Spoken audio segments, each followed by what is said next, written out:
Steve Logan joins us, former East Carolina coach, former Rhine Fire offensive coordinator. Man, he's been everywhere, including in the studio with me a lot. Coach, how you doing? I'm telling you what, you're going back into the history books. The Rhine Fire, which was one of the 2 best years of my life, by the way, coaching football in Europe now. That was the best job ever. I'd still be doing it, like I've told you, if I hadn't dropped it. I know if they haven't, and who knows?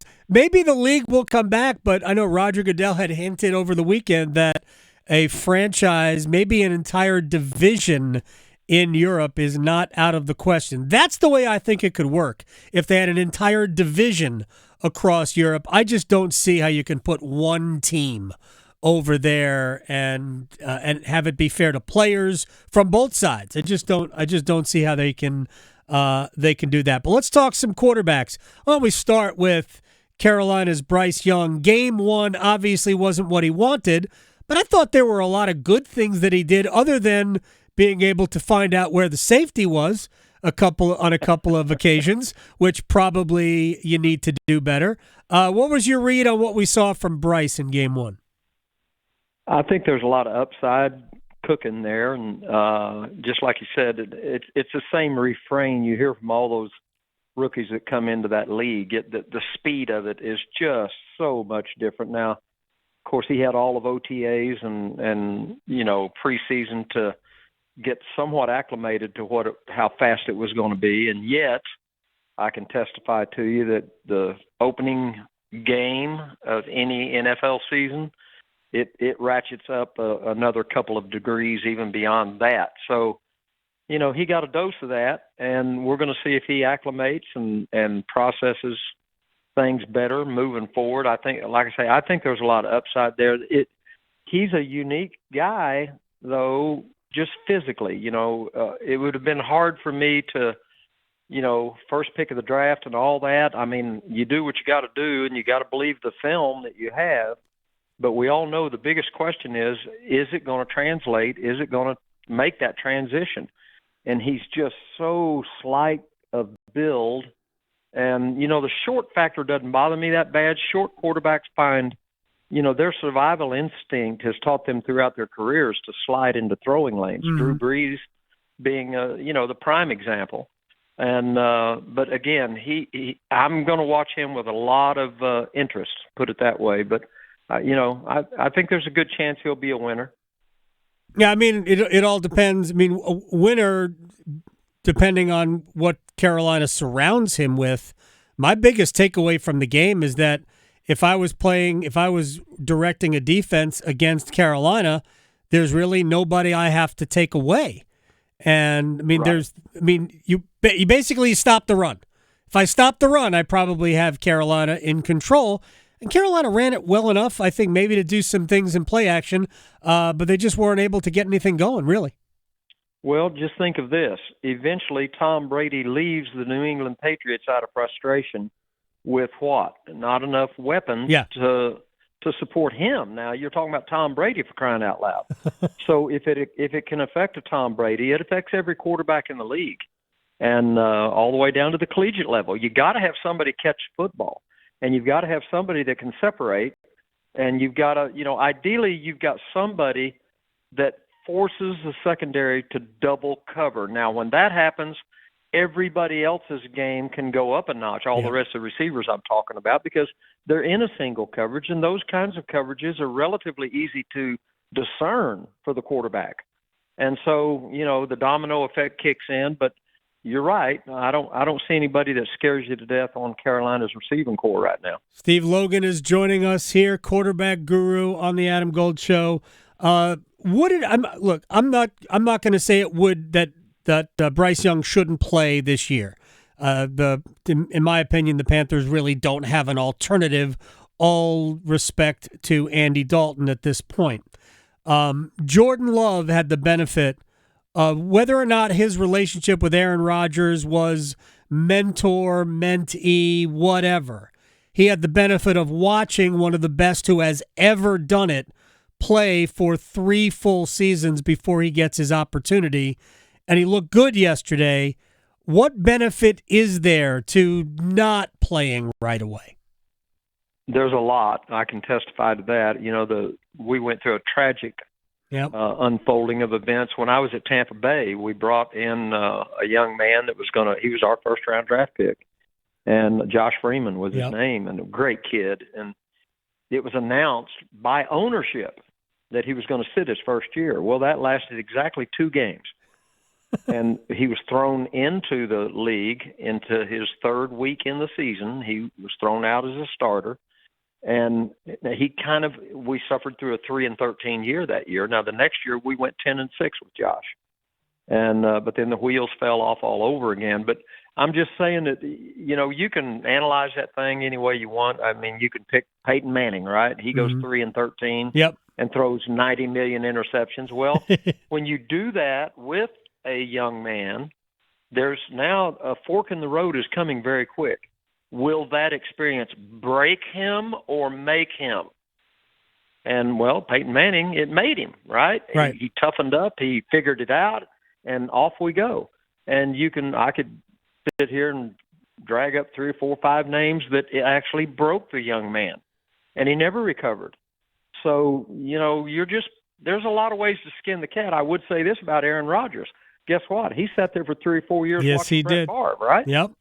So, I mean, ideally, there's no question the best thing to do is to absorb it for 2 years and then go give it a whirl. But those days are long gone. There's too much money involved. And, throwing them out, that's the routine now. You're a first-round draft pick quarterback, you're playing. And you better get ready, and here we go. And now, where it goes from there, it's anybody's guess. We've got enough data to know it's anybody's guess. Yeah, well, I mean, the data also tells us that first-round draft pick quarterbacks succeed about 1 out of every 3. And that number is actually lower among top 10 draft pick quarterbacks than lower than. Let me interrupt you right there, okay? I'll give you Bryce Young. I'll take Brock Purdy. Right. Right. I mean, Brock Purdy was Mr. Irrelevant or whatever that. He was last pick in the draft. And I got news for you. He's good. He's going to be good. Yep. And he's good. I'm just telling you. I don't want to hear it. No. I know he's on a good football team. Yep. He's a good, really good NFL quarterback. So there it is right there. I'll take Brock Purdy, and whatever else you give me, you take Bryce Young, and let's go play.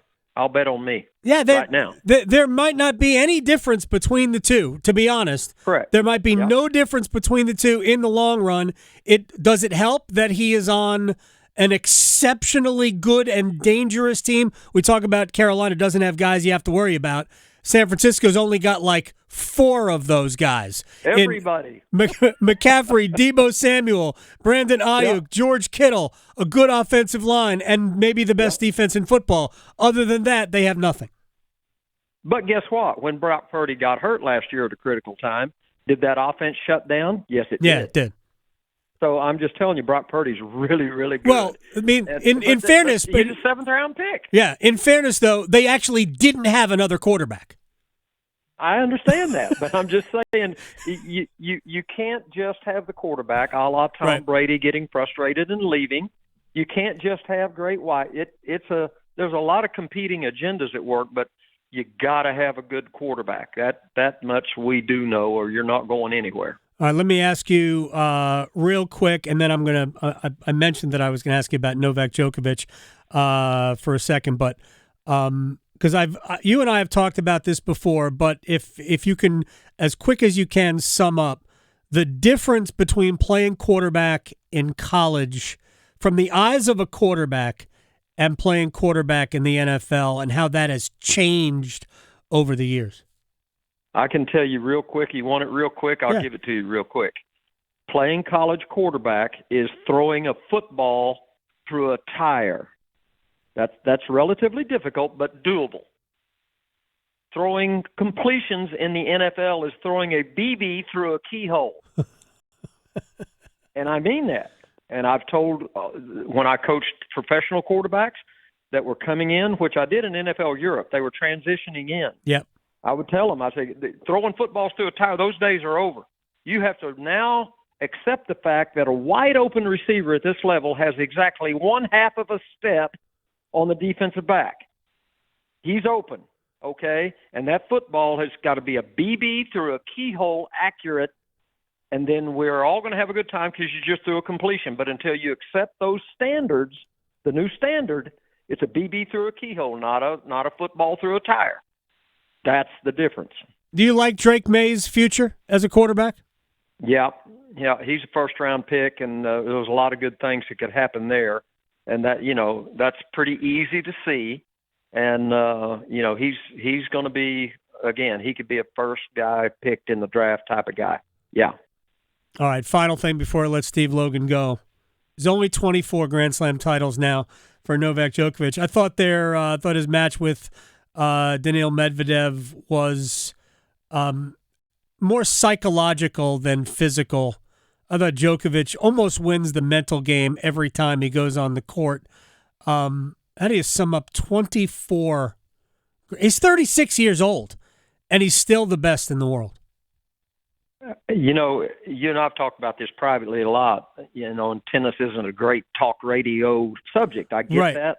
But I'm just telling you this, that, I started following Novak Djokovic when he was 18 years old. I picked the sport of tennis up when I was 40 and been fascinated with it ever since. Novak Djokovic, without question, if you want to talk about Michael Jordan and Tom Brady and Kobe Bryant, and I'm just telling you that Novak Djokovic is one of God's special athletes that's ever come on the planet Earth, from a physical, mental, emotional, flexibility, explosiveness, toughness, all of the boxes you want to check, he's done checked them, dude. Yep. This cat is unbelievable, and I love watching him compete.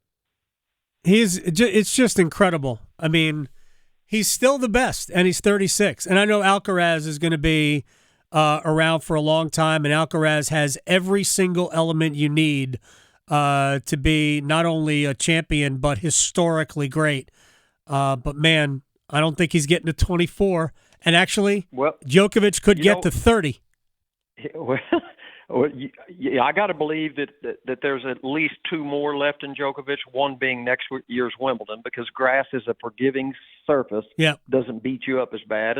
But I will say this, that, the question, and, I checked off all those boxes with Djokovic a second ago.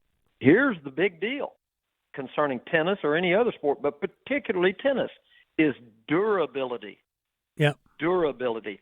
Can you, like you're talking about, he's 36 years old, for crying out loud. And he's a physical specimen. Can Alcaraz or any of these young guns coming up that are immensely talented, will they have the durability to chase it to the number 24? Man, this is going to be like Joe DiMaggio's, 58-game hitting streak? That or the Ironman streak, right? That Lou Gehrig had. That, I mean, to be able to, just talking about durability, that is it is incredible, and it's such a physical game now. It's no longer a finesse game. It's just such a physical test. I mean, not only that, Adam, but here's the thing about tennis too, and Rafael Nadal said it best. His body finally broke down. Yep. And he said this, and this is profound. We're the only professional athletes on the planet that play on cement. They do. And I can testify. Listen, I can testify that I will not step foot on a hard court. I still play tennis hard. I play it hard, and it's a violent game. The stop, start, begin, all that stuff. It doesn't look it's a violent game on the body. Yep. I will not touch my foot on a hard court, and I'm just telling you what it does to your legs and low back. Call Andre Agassi about his low back. No question. It crippled him. It did. Steve Logan, you're the best, man. I'll talk to you very soon.